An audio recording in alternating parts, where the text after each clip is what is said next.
Subscribe कीजिए और bell icon को दबाना ना भूलिए ताकि आपको हमारी नई वीडियोस की अपडेट मिले।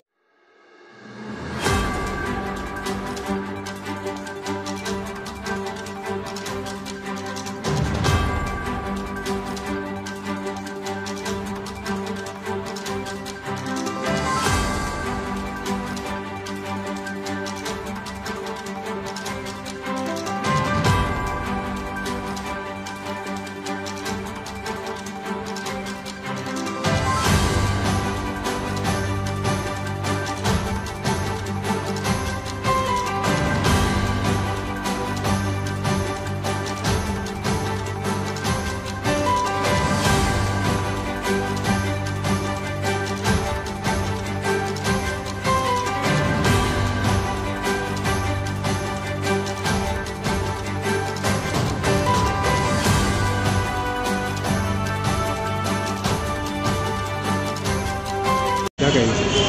रामानंद नगर पुलिस स्टेशन के हद्दी में पिंपराड़ हुडको आता है। वहाँ पे मुकेश सिरसाट नामक युवक की कौटुंबिक कारण की वजह से हत्या की गई है। इसमें अभी 4 आरोपियों को ताबे में लिया गया है। गुना दाखिल करने की प्रोसेस चालू है और आगे की कायदेशीर कार्रवाई शुरू है।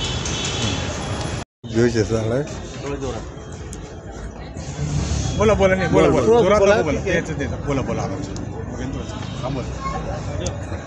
माझं नाव रमेश सुखदेव शिरसाळ आहे। माझा मुलगा आहे मुकेश रमेश शिरसाळ आहे। त्यांनी प्राणघातक हल्ला केला सर। त्यांनी डायरेक्ट मारला। दुकानावर चालला होता तो। केव्हा झाली घटना? सकाळी 8 वाजता 8:15 वाजता। नाव काय मुलगा? मुकेश रमेश शिरसाळ। तुमचं नाव? रमेश सुखदेव शिरसाळ आहे माझं नाव। वाद कसा झाला काय? हे पाहिजे त्यांची मुलगी केली आम्ही। लव्ह मॅरेज झाले त्यांचं। अगोदर कंप्लेंट केली होती आम्ही, पण ते वारंवार त्रास द्यायचे आम्हाला। घरी येऊन मारायचे। आम्ही पहिली कंप्लेंट दिली आहे।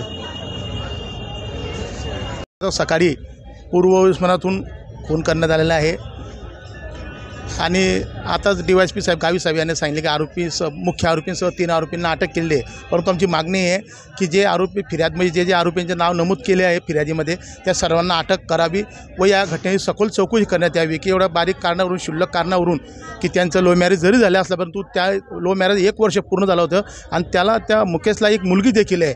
परंतु एवढी मोठी घटना डायरेक्ट जीवेशी ठार मारणं ही अत्यंत बरोबर आहे आणि समाजामध्ये याचा मी निषेध करतो की एकाच समाजाचे असून इतकं डायरेक्ट जीवाशी खेळणं ही बाब चुकीची आहे। त्यामुळे पोलीस प्रशासनाला आमचं विनंती व मागणी आहे की या घटनेची सखोल चौकशी करून त्यांना लवकरात लवकर कशी शिक्षा होईल यासाठी आम्ही सुद्धा पाठपुरावा करणार आहे। मी अनिल अडकमल महानगर अध्यक्ष Republican party of India Athawale.